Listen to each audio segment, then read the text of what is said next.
ನೋಡಿ 2 ಪೈಪ್ ಬಿಟ್ಟರೆ ಒಬ್ಬ ಒಳ್ಳೇದು. ಆನ್ ಮಾಡಿ 2 ಅಟ್ ಎ ಟೈಮ್ ಆನ್ ಮಾಡಿ. ಟೈಮ್ ನೋಡಿ ಸರ್.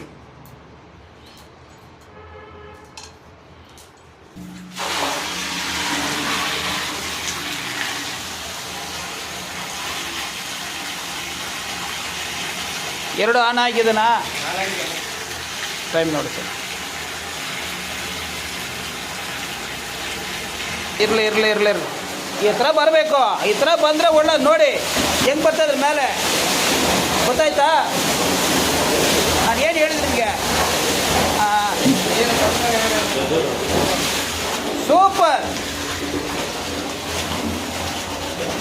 ಒಳಗಡೆ ತಳ್ಳಕ್ಕಾಗೋದು ಒಂದು ಪೈಪು.